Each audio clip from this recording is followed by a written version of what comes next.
Hi there, Randy Green here. Okay, let us continue. So we now understand we've got three layers to work with. We have got the outer domain, the middle domain, the inner domain. We have got the biofield, the vibrational field, the radiation field. Now you understand. So the biofield, the molecular state is connected to the outer domain. The heart field, the vibrational field is connected to the middle domain or dimension 4 to 6. The radiation field is connected to the inner domain that are connected to the galactic levels that are connected to dimension 7, 8, and 9. So you also understand you have got the outer domain that is the physical reality, the solidified reality after the timeline, and then the molecular state. You have got the middle domain that are the subtle body, that is the energy system that goes with the processing of complex information systems so they can be vibrated up and transformed.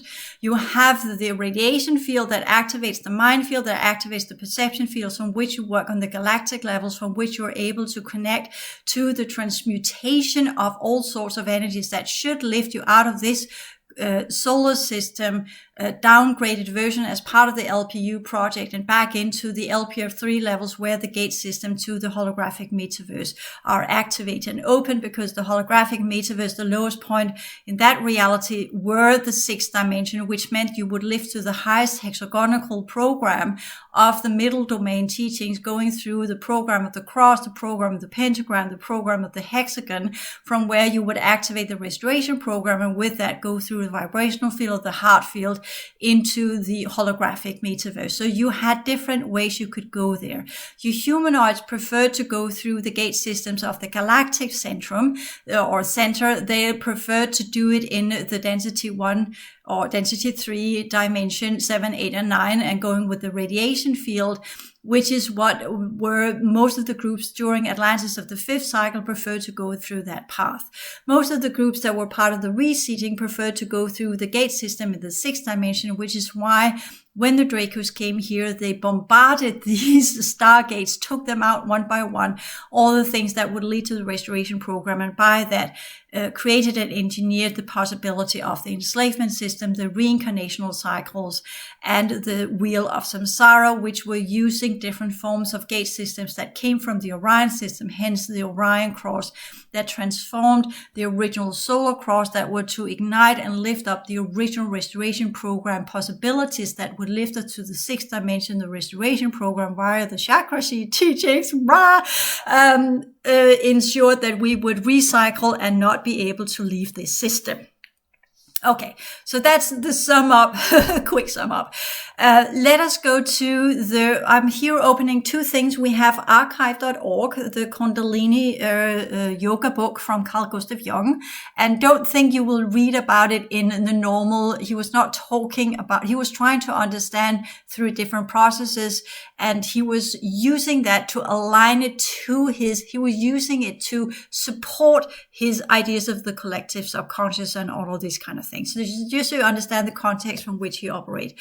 And he was interesting, and he was working with all sorts of mysticism. As I said, his childhood was full of all sorts of weird stuff he was trying to understand. At the same time, he was creating a new system, and he tried to make it scientific, which meant that in the general systems that have become called Jungian method of psychoanalysis, he was working with the collective conscious and collective unconscious, where all of these archetypes and images and symbols came from where he got what we could call a clean or a lesser spirit involved or a mystic involved teaching system that all could use, that would not go, as instead of saying this is an energetic parasite, they would call it a Snape as an archetype, he would then link to different types of mythologies, where he would go in and say that's the mythology of rebirth or whatever, so he could build up his dream interpretation system. Where I'm just hardcore saying is an energetic parasite that's connected to the TGs that are part of extraterrestrial genetics. Okay, so you kind of get that one. So that was, he was working with this way, and he's coming up with some really clever interpretation systems, taking something that is within the gray zones of what is being highly intuitive and what is being crazy. And he created a system that everybody could use. Unfortunately, when you work with Jungians today and they're doing the archetypes and the collective conscious and all of these kind of things, they are not taking it to the next step where they understand that these patterns of whatever is interpreted by the brain as a snake, or these patterns that are interpreted by the brain as the animus or the anima, or these entities that people are seeing that are interpreted in specific ways. What are they about? What is the dream content? Where does it come from? What is not just psychological material that we have not processed through during the day? So therefore, when we sleep, the brain goes into random patterns and firing off all the things that it had no box to put into. So it creates different types of dream signatures from where the brain can cleanse itself of all of these residual energies, which is why we get tired as well when the brain is full of all sorts of information. It doesn't know what to do with it. It fires it off in dreams. So we wake up refreshed the next day. How many of you wake up refreshed the next day? I don't know many, to be honest, not as things are now. And that's because dreams are no longer just dreams. And that idea is not what's going on. Anyways, that's a whole other level where we can talk about what is dreams and what is the functionality of it. And my answer will, of course, be these are bleed-throughs from other realities, or these are bleed-throughs from the clones, or these are bleed-throughs from some of the different programs that run to create different types of genetics that creates imagery and narratives in the brain, either as in the brain is actually interpreting it because they're bleed-throughs from the energy system that's transferred to another system or linked up to a clone and run through artificial realities, or it whatever is in your brain is then being loaded up, clogging, so you can't see what's going on in the other levels of your energy system that is then being used while this body's asleep. Your energy system is being used somewhere else. So I got a pretty bleak understanding of dreams, but I worked with dreams for a long time under the Old World Order and as my own psychological work, because remember I did it in the early 2000s, and therefore it was still under the Old World Order, and there you could do dream interpretation. There it actually had a purpose to access the subconscious and the 9 layers of your emotional field. And we can still do that, but we need to have a different perception, a different understanding of when we go through these 9 layers. And that's, to be honest, that's some of the things I'm thinking about. Okay, how can I actually give you, I'm talking about the sciences behind the 9 layers in the transition sciences. That's why it's called the transition sciences. And I am giving you direct understanding of the clearing work, as in how do you do this? But when we talk about the work with the emotional field on it and on the different layers as we are going through here, then it's another mythology. Then it's a different type of work that must be instigated. If you do the clearing work correctly, you will discover these layers on your own, and you don't need me to tell you they are there, because they will reveal their content on their own if you have the ability to transfer and transform the information systems into something your brain can process. Again, it depends on how much you have worked with developing your neural network through different forms of teachings and through different forms of studies, and how good you are at processing information into something you can actually put into some kind of context and information that leads to energy work. So that's some of the training programs I'm thinking about. How can I teach people that? I'm always full of good ideas, right? Okay, so we understand we have got these 3 layers, as I talked about, and they are represented in the chakras as well. You have the biofield, the vibrational field, the radiation field. You have 3 layers of the chakras. You have the biofield chakras, the etheric chakras, you have the vibrational field chakras, and you have the mind field chakras. As you will work through this, you will understand the biofield has 7 chakras that are connected to the physical form. The emotional field technically has 10 chakras, sometimes more, but let's just say 9 for now. That's why I just put it in 9 layers, because that's a certainty. Some have 10, some have more, but the vibrational field has 9 layers that are connected to the emotional field, that are part of the middle domain, and how they are engineered in that manner. Some have more, some have less, but let's just go with the 9 layers. And then you have the mind field, which interestingly enough, you say, well, is then more than that? No, actually it's fewer, because the mind field is both connected to the brain, the etheric field of the brain, the etheric field of the throat chakra, and the triangle, the upper triangle that is in your head. That activates the mind field. And then there in the physicality as part of the mental field, it only has 5 fields that are connected to the inner, the Alta Maya, the throat, the heart, and the root. These are the 5 mental fields that are connected to the biofield. But as you transform through the 9 layers of the emotional field that are connected via the 7 etheric chakras into the biofield, that's the psychosomatic connection. And then you have 2 extras that connects to the original heart field and connects to the center in the middle of the brain. Hence 9 emotional fields or vibrational fields, chakras that are inserted. So you have chakras that are outside the etheric field or the biofield, the 7 chakras of the biofield that activates the higher order energy system. Once you have activated these 2 extras of the vibrational field, then the mental field will ignite its 5 chakras in the biofield. And then that will lift up, as I said, via the rising of the 3 vortices and the energies in the Muladhara or the root chakra that will then burn off the limitations of the radiation field inside the physical form. Because there are different, that's called seals between the chakras. And once you ignite the 3 vortices in the root chakra and you ignite the 3 currents that activates the Alta Maya or the upper triangle in the head, and it burns off the mental field and transform it into radiation energies, your body with the vibrational field and the radiation field will begin to vibrate and radiate in a manner that leads to what's called the transfiguration. And that is where you will cease to exist inside this reality. That's what the Buddha did, technically. So that's the one getting out of here. So you got that understanding, and I'm not going to repeat it here. You can also do the whole integration class 6, which you get for free on my website, and you can do the transformative or the transition sciences, which are explained there, and all of this. I'm just here putting it in the context of the chakra system. Or you can start the Bela material, which you can get for free as well out on the internet if you like. Okay, so again, with this understanding, when we look at the chakra system, there are different chakras, and the depiction he has here, I like the one he has here because it is one of the, what we could say, as you look at the Wikipedia, you can say there are many different interpretations. If we go with the Tibetan illustration, we'll just click on that one, which I can't do because I'm offline.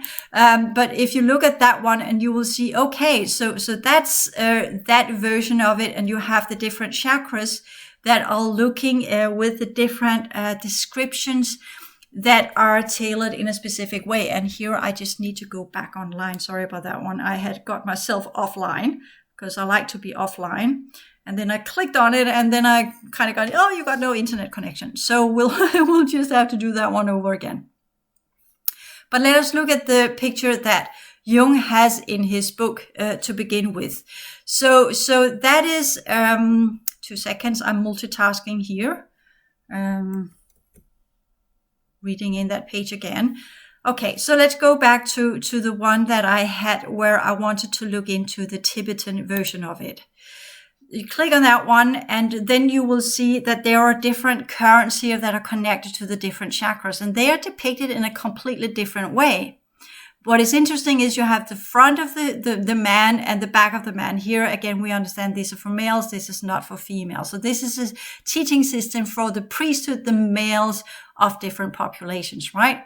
And that more or less goes with the nadis, nadis are the base print of the meridian system. So this is also when you go to acupuncture and you go to the energies, you have I talked about the system behind the lymph system, which are different types of energy currents that go throughout the entire body. You have the peripheral nervous system and you have the central nervous system. When we talk about the lymphatic system, the interesting thing is just recently that scientists have found out that it also goes into the brain. They actually thought it was only part of up to the nodes or of the neck. And then it stopped there, but it actually goes into the entire brain and it's part of the entire body, which is logical, which gives grounds to the understanding of the electrochemical processes of the peripheral nervous system. The glands and the organs are connected to the lymphatic system that is part of the immune system. So there you go in and say, well, then if it goes into the brain, it will not be far-fetched to believe that the processes of the brain are also implicating and affecting the immune system, which, as they were just working with the nodes in the neck and not lifting it into the brain, then they got halted in their connection between the body and mind, so to speak, by saying, yeah, well, the lymph system doesn't go into the brain, so the processes of the brain are not influencing the body. But now we know it does. Everything is connected in the body. So we have these different layers. You have the lymphatic system that goes into the immune system. You have the peripheral nervous system that controls the electrochemical neurotransmitter system in the body. And you have the central nervous system that goes with all sorts of electric currents, all sorts of information systems that switches on and off different levels of our DNA, of our cellular structure, and different processes in the body. And it all connects to the brain, how we think, how we feel, and what we eat, and how we exercise, and who we are as living beings. And then on top of that one, you have the meridian system that is the bridge to the artificial fourth dimension, or actually the bridge to the middle domain if you transfer it correctly. And that's where all these ancient teaching systems comes in. And that's where acupuncture can help, because then you put in the needles on the different nodal points of the meridian system that are connected to the nadis, that are the energy providers to the biofield of your chakra system. So the nadis and the meridian system are part of the biofield. They are the energy currents of your biofield connected to the architecture of your biofield, which then for some are put into chakra system teachings, all depending on your genetics. But they can also just be similarly as if you have the neural network, or you have the network behind a reality, or you have the network of fungi. You have all of these energy currents, and then you have different nodal points. And that's your biofield. So you can create your own chakra system, which is what most did. But some worked with it so extensively that it became a permanent structure of their architecture of their energy system. But it's not necessarily there, but you can create it. And that's why we have so many different interpretations of the chakra system, because the different cultures with the different genetics work with their biofield and the holographic network in different manners. And they coded it to be accessible through different types of nodal points they created in their meditation and contemplation techniques. And I'm using the same idea when I talk about transformative energy system, because there's not many people today that has the transformative energy system. By working with the idea of it, and you're working with it in your energy work, and you're using these different methods that I am showing you in the transition sciences of vertical clearing work, of horizontal clearing work, of clearing work during exercise, and all of these things that you can do, then you understand again that your consciousness takes control of your energy system by directing the energy currents, by directing the fields to operate in a specific way that goes with your new level of understanding. So you recreate your original transformative energy system by learning the sciences of it.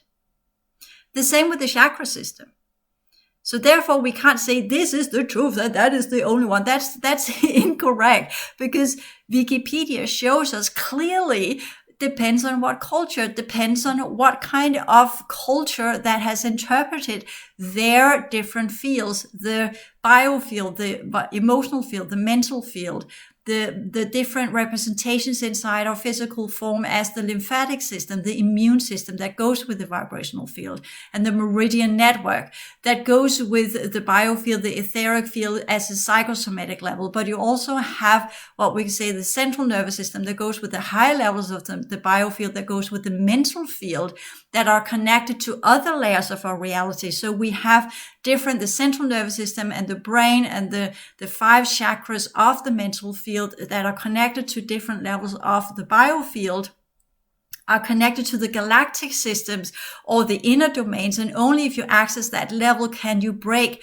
down the seals that are in between the chakras as part of the 9 layers of the emotional field, as part of the prohibiting technologies that prevent you from activating the emotional field and the 7 chakras that are connected to the 7 biofield chakras, the psychosomatic system that keeps you stuck in the reincarnational cycles, that are connected to energetic parasites, that ensures that you will keep yourself stuck within the prohibiting technologies and reincarnational cycles by giving you all sorts of emotional reactions that sparks to life different ideas and conceptualizations of why you should not do that work, why it's so much more important to be the animal man and animal female, why it's so more important to have sexual desires, or whatever type of low level, lower human, lower field conceptualization of what it means to be human and being completely materialistic. So we keep up this system that is under the control of different races, because as long as you're materialistically oriented, you are enslaved by matter, by the prohibiting technologies, by the energetic parasites, by your own conflated ideas of what you are as a human, instead of lifting you, aspiring to the higher conceptualization of what you could be. So over the course of time, the different chakras got different interpretations, and they have different interpretations as well. And this is again when we talk about talking about esoteric Buddhism that plays with the different chakras. And as far as I know, and all depending on which Buddhist teacher you're reading, then it's not part, the chakra system is not part of Buddhism. But again, what do I know? But it's part of Kala Chakra, which is a merge between Hinduism and Buddhism. And that arose later on in the centuries after the Buddha was dead and what have you, trying to bridge these two things together. As we're seeing it in Judaism and Christianity, also trying to blend that into some kind of system of the Old Testament and the New Testament and what have you. So you're seeing that all the way that people are taking teaching systems and spiritual teaching systems that were distinct to begin with and had a purpose of being distinct, and are blending them and merging them and conflating them, so they become some kind of new set where then creates distortion. Because it's like oil and water. There are certain things you can mix that then create synergy and transformation. And then there are certain things that needs to be distinct because they are working on specific levels of who and what we are as living beings. So they must not be conflated and merged with each other. They cannot be assimilated. So that's the understanding of it. If you go on the Wikipedia page, you will then see there are different explanations of what this is, and all depending on, I think that Wikipedia has done a solid work here, saying it can be interpreted in different ways, all depending on who is working with what and what system you're working within. Because that's the point of the Wikipedia. The point of when you read that one is not to say, oh, that's wrong, but this is about the understanding, okay, this is what it is, in different systems and within different interpretations.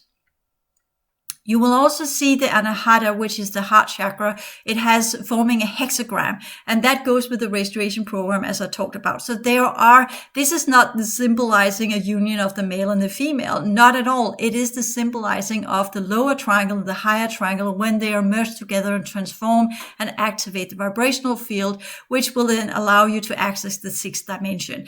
That's what it is. And then that leads you into the program, the hexagram, the hexagon, as we had the program, the cross, the pentagram, and the hexagram, which I have not talked about that one because that's one of the levels of a reality that were completely blown apart by the invading races under the Dracos. But that's the original holographic teaching system. So there are remnants of it that goes with the vibrational field and transformation of the energies of this system from the D13 configuration into the D14. So now you understand why they took that one out, because then they closed the doors to the holographic metaverse. So that's your heart. Your heart is the bridge to the original worlds that we originally came from. So that's also understanding. Whereas the Muladhara, the Svatisthana, and the Manipura, the root and the hara and the root or the solar plexus, There is also this discussion about the Svadhisthana or the Hara chakra. Where is it even there? You have the base of the spine, the root of the sexual organs. And you have other depictions. If you go into some of the older ones, they don't have the sexual center at all. In some of the guru teachings, they only have the spleen. They have the root, the spleen, and the solar plexus. They don't have the sexual organisms, or the organs, root of sexual organs and organisms and orgasms, to put it that way. So that's the Tantra. That's where they put in that's that system that wanted to create the sexual energies and put it into the chakra system. Whereas the older teachings, it was the spleen and the lymphatic system that goes with the prana triangle, that goes with the center behind the shoulder blades, that allows you to absorb energies from the sun. So there you see, when we talk about the hara and the root of the sexual organs, they are part of the tantric sexual dark magic teaching systems. So you need to weed that one out and say, no, we're having the root, we have the spleen center, and we have the heart center that are part of what we say the spleen and the heart, and between the shoulder blades, that's the prana triangle. And you only activate the prana triangle to absorb the energies of the sun, the density 2 middle domain, which is why our sun was transformed into a middle domain sun, which is now being taken away, which means the prana triangle is falling apart and we can no longer become Solarians and absorb prana from the sun. We're now getting dark light from the sun instead. So that is those of us who are had activated the prana triangle, me at least, I am having difficulties in transforming my body to the density 1 energies. I'm working with it, but that's part of it as well, which is why I'm awake at nighttime and not during daytime, because the sun is now emitting dark light, which is rendering me during daytime lethargic. It gives me brain fog, and it's molecularly painful for me when the sun is shining. So I'm working on that one, of course. So when we also go into the understanding where we are looking into these different depictions and saying, okay, they belong to different teaching systems, that the chakras are not just the chakras, things were put in that shouldn't be there to begin with, all depending on which system we're working with. And the whole idea of working with the Svadhisthana as the root of the sexual organs, as part of the sexual energies where the self is established, then you put in that sexual energy and sense of self, which kind of is connected to Freudian psychology as well. Then you have that understanding that you are a sexual being. But the whole point of lifting yourself out of the matter energies is actually to establish that you are not a sexual being, which is the Buddhist teachings also go in. And I know many will say, yeah, that's not true and what have you. But if you understand that what technically gets you out of density 1 is to understand you are not a sexual being, because sexual energies are part of energetic parasites and some of the processes of the physical form that ties you to the underworld. And you understand why you need to transform that, and understand you are not a falling angelic of the earth, but you are a solar angel. You're living on density 2 energies, because the transformation is to get out of the physical form and not to rise up the sexual energies and activate the energy currents of the peripheral nervous system connected to the physical form desire system, allowing for powers of the underworld to enter into your body, but actually lift it up to the energies of the sun as it used to be via the prana triangle, from where you could ignite the heart field the correct manner so you could activate the 2 surplus vibrational chakras. That leads to the opening of the vibrational field and the true middle domain energy system. Then you understand that the lower self is established as part of the sexual energies, because it's fueled by the sexual energies and sees itself as a sexual reproductive being that is there to instigate the continuation of the species on this planet. That's all the self is all about. And then in the meantime, creating all sorts of narratives and programs around house and materialistic goods and what have you. But the main purpose is reproduction, right? And sexual desires and sexual satisfaction. Then you have got that chakra. If that's how you run, yeah, you got that chakra. You need to get rid of it, because if that is what drives you tremendously tremendously strong. It just indicates that you have used that in all sorts of wrongful ways in previous lifetimes, which is why it's so strongly in you now. So that's part of the clearing of that process. So we are to understand the Muladhara, the root. We are not working with that one directly, but that is the foundation. And that's why I want to go with the psychology of the Kundalini, because there we'll look at the depictions of some of the older ones, but not what's on the Wikipedia. I'm here just telling you that once you have that, we will take out that whole Svadhisthana and say, no, we're going with the spleen, because that's the middle domain prana triangle you are supposed to activate. But the spleen only activates correctly if you have transformed the Manipura, or the solar plexus, the jewel city. And that is why it's fire. So there you kind of go, you got the Muladhara, that is the earth, that's the molecular state. That's the last part you need to transfigure. Then you have Vam, or water, that goes with the sexual energies. And that one we can put out and say that's incorrect. But that's been put in there due to tantrism and sexual magic and what have you. That's not what we are going. That's where you activate the electrochemical processes of the body within the lower fields that transforms it into connecting to energies of the underworld. So we'll leave that one. But then we go with the Manipura, the solar plexus, that needs to be transformed, as I talked about. That's fire, where we transform the lower self and the lower fields, the lower triangle, into its highest version. That's why you got that triangle in the middle of the Manipura. You also have the Muladhara, the root. There you have the 4 petals as part of the cross, and you have the square and you have the triangle that points downwards. Okay, so that's what you need to transform. In the Manipura, you have that triangle there that are then having, I think it's 10 petals that goes with, you can say, well, can we actually use this number of petals, connecting it to different collectives and different types of genetics? We probably could. I'm not going to speculate on that one right now, but there is a reason why there are these different petals. These petals are showing the different layers that needs to be transformed. So let us work with instead and saying, as we talked about the Muladhara, the root has 3 vortices in the middle, and the chakra itself, that's 4.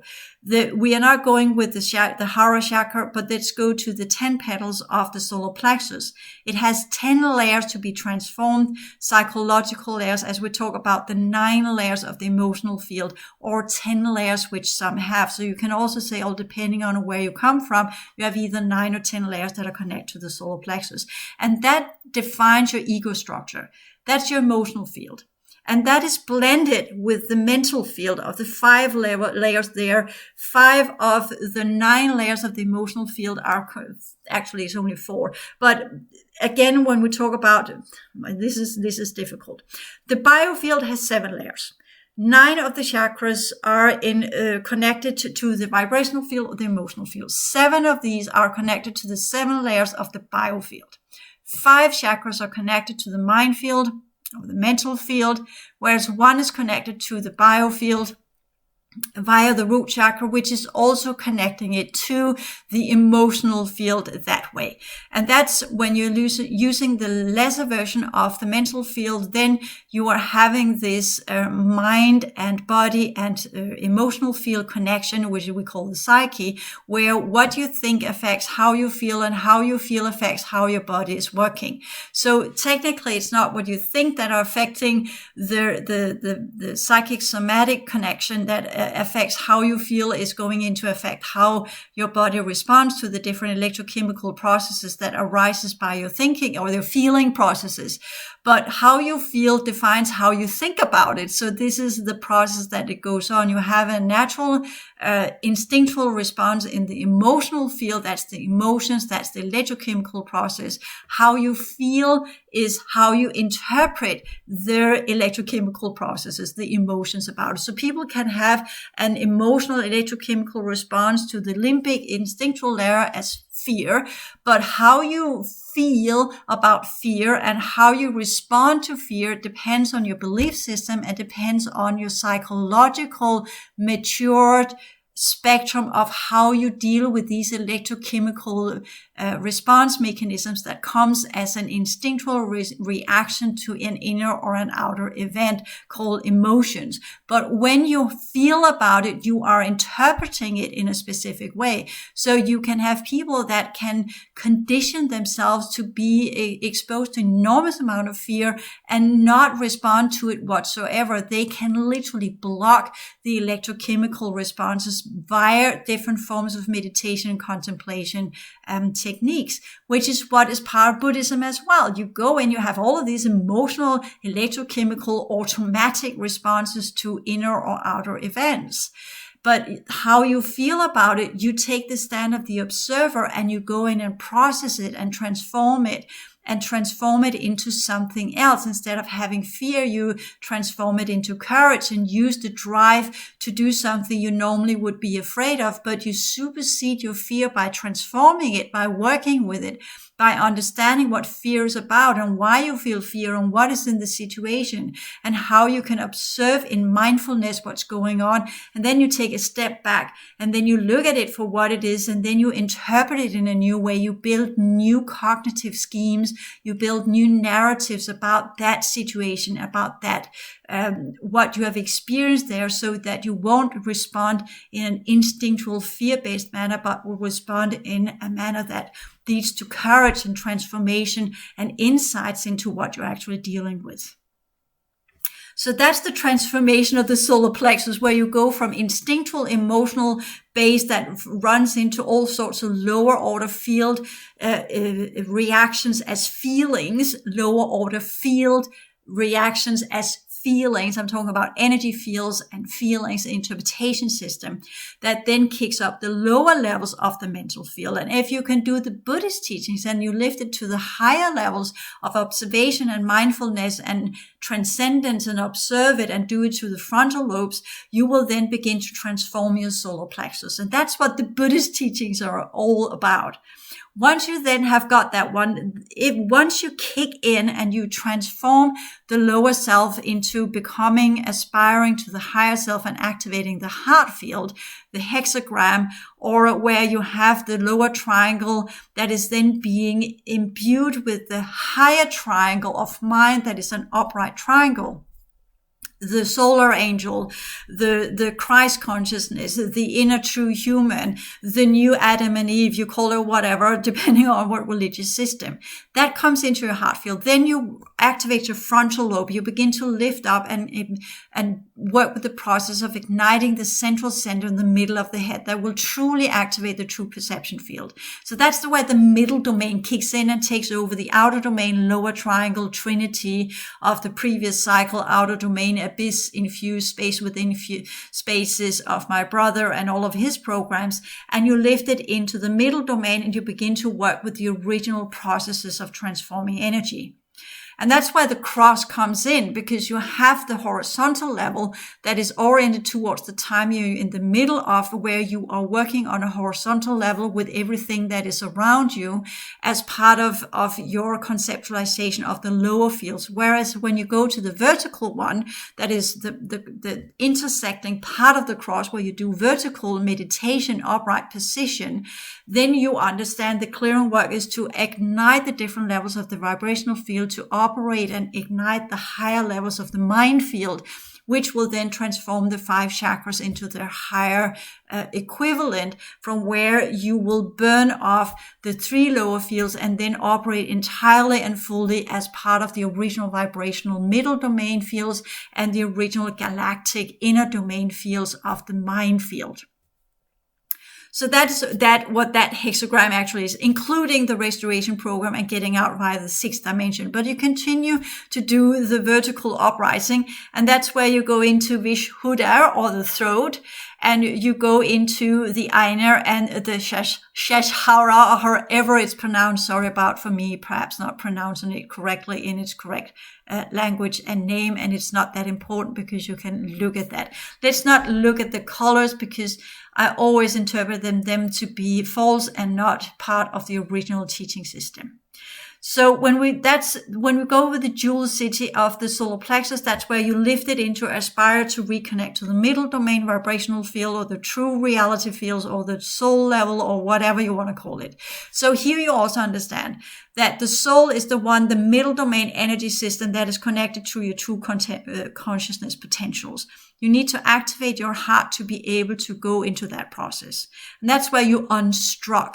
And this goes with the sound as a kind of where the Balaam teachings play on that one as well, because they call it the silent. I can't remember what it's called. It's the silent of the soul or something like that. Because once you begin to activate the heart, then sound, even though it's a vibrational field, it is but when you play. I'm going to play with that one. You have an instrument. If you struck a chord on an instrument, then it creates a vibration and a sound. But when you activate the heart field and it begins to vibrate in the right manner, you don't need to struck a chord for the energy to ignite. It does it on its own. It's unstruck. It's there. It's permanent. It vibrates into your emotional field. It changes things. It transforms things, but you don't need to struck it. That's where it becomes unstruck. So that's where you begin to really work with your true architecture, and that's why it's air. That's why you really begin to enter into who and what you are. Then you have the throat that must be the purest, that must be space, that must be the representative of the lowest level of the seventh dimension, of the spatial features, where you master space by being who you are. How you can transform the reality field around you connects to what you say, what you are, what you express. So the purest line of thought, the purest line of energy, the purest whatever comes from your throat, that is what that is. And I'm not going to go into the whole 16 number of petals and what that is, but they are typically covered with 16 vowels of the Sanskrit language.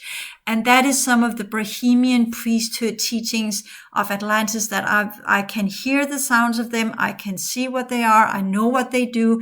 They vibrate. They are crossing between vibrational energies and radiation energies.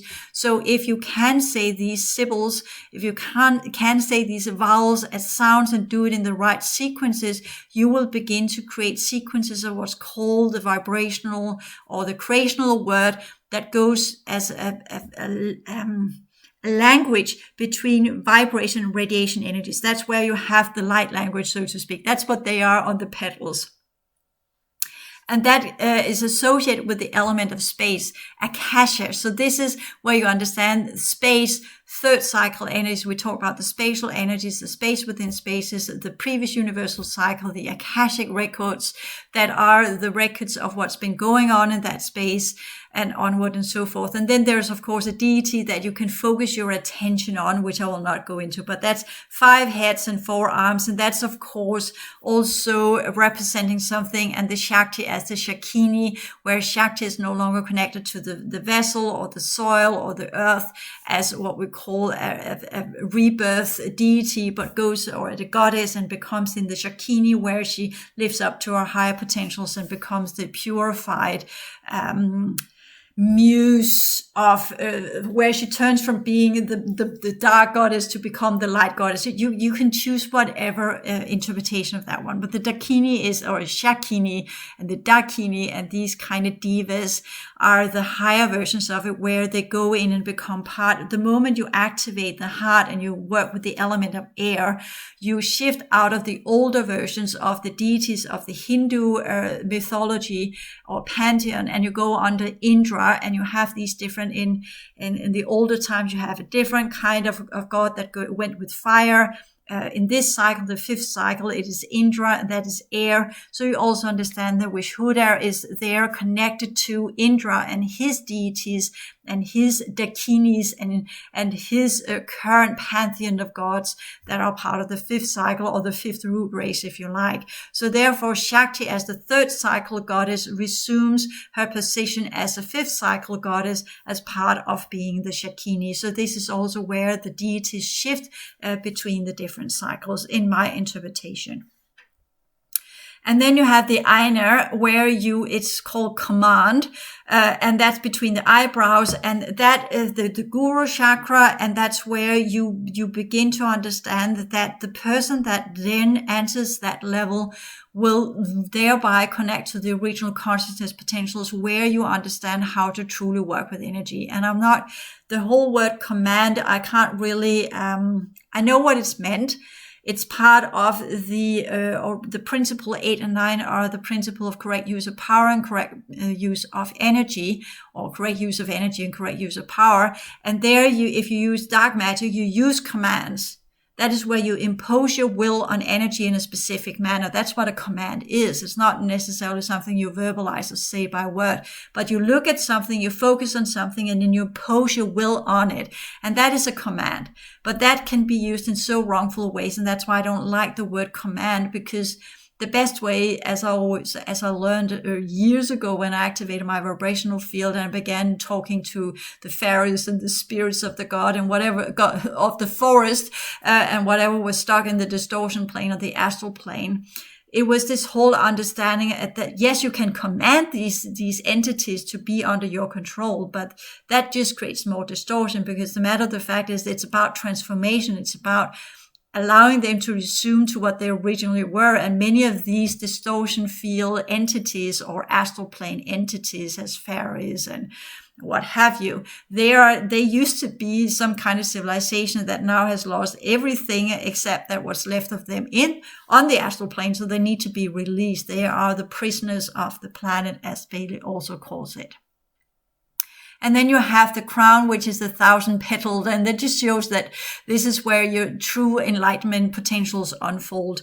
But really, nobody really knows what that is. That's the nirvana, and that's the great bliss, or whatever it's been called.